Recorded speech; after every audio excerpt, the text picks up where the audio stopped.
What's up, guys? It is time for a top 10 list, and we are doing Star Wars today. So it has been a bit of a weird year for Star Wars. We've had reissues, a 40th anniversary set, variants just upon variants, tons and tons of army builders, because really it has been the year of the army builder for Star Wars when you stop and think about it. It's just been trooper after trooper after trooper, GameStop exclusives, new bodies, new articulation schemes, the whole deal. We even got a Rebel army builder, if you can remember the fact that that came out in what has been the longest year of our lives. So we're going way back to start with number 10 for a figure that I honestly didn't really think came out this year. I had to go back and double check just to be sure, and it is an entry in the 40th anniversary line in the deluxe subline. Number 10 is the probe droid. This is one that kind of put on the back burner for me for a little while. I almost forgot about it.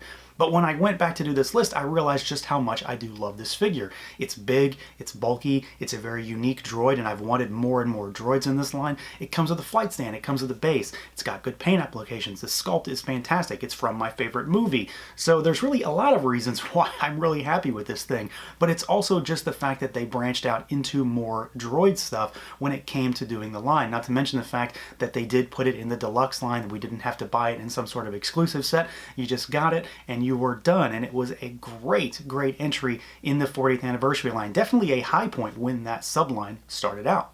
Number 9 is a bit of a contentious entry because of the fact that this is among one of those weird little exclusive sets, sublines that they released that a lot of people had a lot of problems getting a hold of, and when you say the words Walmart exclusive, people just get mad. So number 9 is the Walmart exclusive Clone Wars Mandalorian Super Commando. So this is the Mandalorian, the ones that have the Darth Maul horns on their head.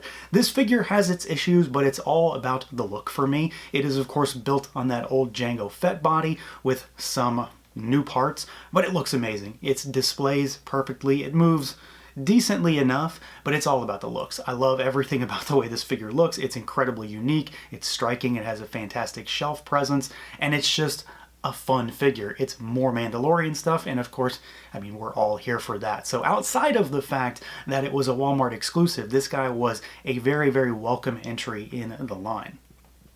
Number 8 is another deluxe figure, and one that I went out of my way to make sure I got it early, just because I couldn't wait for this one, because it finished a team. It is one that we have wanted for a very long time, and I think it's one that they kind of put a little bit extra effort into in many ways, because it's so big and he has such a crazy weapon. So number 8 is Zeb from Rebels. So like I said, he completes a team. He's big, he's bulky, he's got a wild weapon that changes configuration. It becomes a staff, it becomes a gun, it's got energy effects, which of course is incredibly rare. Well, not as rare currently in Black Series, but it's pretty rare for the line in general, and he looks fantastic. He winds down the Rebels crew, so we finally got the complete crew, not to mention the fact that we got all of those reissues with photo real. None of those are going to appear on my list because they've been out and they're not new to me anymore, but Zeb is one that I couldn't not feature here because he was just a fantastic figure. He's different, he's unique, he's an alien. They always knock aliens out of the park, and he is no exception. Number 7 takes us into Mandalorian territory, not the figure type, but the show. So we're taking a look at the Armorer, and this is specifically the Pulse exclusive version, the one that has mostly the fur piece on it, not necessarily the extra accessories, but the fur piece, because I think it's an arguably much better figure. I think the figure in a general sense is quite nice. Paint applications are great. It's a unique sculpt. It's a female Mandalorian, so that's pretty oddball to begin with. We don't have many examples of that in the line, but this one in particular, it just has a really unique look and feel. She comes with all those great tools, and then this particular version has that nice soft goods fur piece, which I really like. I think it is a much more dynamic piece than the standard release, and it just adds a great bit of shelf presence and oomph to an already solid figure. Number 6 takes us back to the 40th anniversary line, back to the beginning of the year. It also takes us back to another main line, because this guy was released a couple times this year. But number 6 is the Hoth Rebel Trooper. I have really wanted something like this for a long time, because honestly, Rebel army builders are incredibly underrepresented in this line in general. We have all the good guys through and through and through, but we don't have many examples of Rebel soldiers. We have, of course, the Fleet Trooper and we have the Hoth Trooper, but this guy is something special because of the fact that he has so many configurations. You've got two faces, which is crazy for the Black Series. You've got the goggles, you've got the mask, all of that. So you can make many different versions of a Hoth Trooper out of just one figure. So you can easily army build this guy and he looks as unique as you want him to. So it's a really nice and easy way to build this guy, and Hasbro definitely kind of went out of their way to make sure that this guy did exactly what he needed to do so people would just gobble him up. Number 5 takes us back to that Walmart exclusive line, back to the Clone Wars, to a figure that I'd say a lot of folks have really been looking forward to. Ever since we got Rebels Ahsoka, a lot of people have really wanted a Clone Wars Ahsoka, and of course the best example of that currently these days would be that Season 7 look. And this figure, despite the fact that she does have a decent amount of parts reuse, is really fantastic. It is something that I have had on my wants list for a very long time, a younger Ahsoka, and I think they did a really good job of utilizing those existing parts, making that new head sculpt, making her look really young, and it was just a great figure. I've wanted it for so long, it's finally here, and it really held up to all my expectations. That entire subline, honestly, was a lot of fun. The only true issue was, well, they were exclusive, and you had to go to Walmart to get them.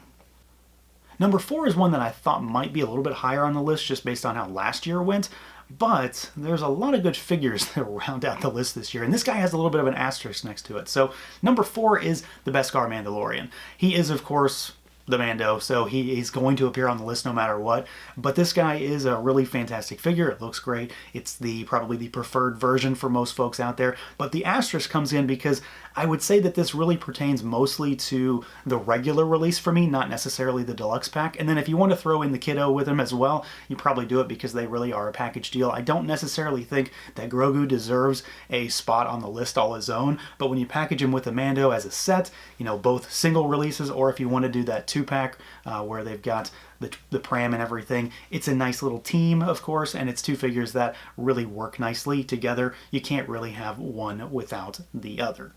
Number 3 on the list was, for at least a little while, probably my number 1 pick for the entire year, but this is one that came out earlier this year, and he just kind of got knocked down a few pegs. Number 3 is Count Dooku, arguably one of the best face sculpts and likenesses in the entire line.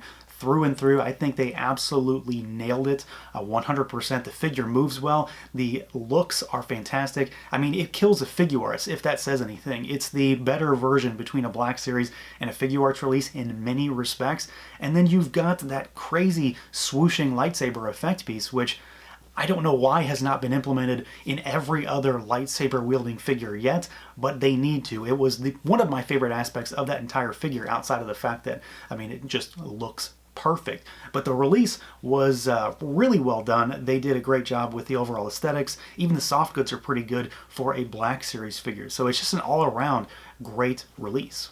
Number 2 is probably most people's number 1, I would say, just based on what I see folks talking about. Number 2 for me is Cad Bane, and I'm not necessarily going with one version or another. If you need or don't need Toto, that's up to you. I don't think it necessarily edges the figure out one way or the other, but the figure on its own, Cad Bane, is pretty flawless. He is a shining example of what they can get right when it comes to this line. The sculpt, the paint, the articulation, the accessories, everything is incredibly well done. We've said for a very long time that Hasbro can absolutely nail aliens pretty much flawlessly, and he is the example of that. Face and head sculpt are amazing. All the little details, they really seem to go above and beyond on this particular release, likely because he's such a fan favorite, but they really knocked him out of the park.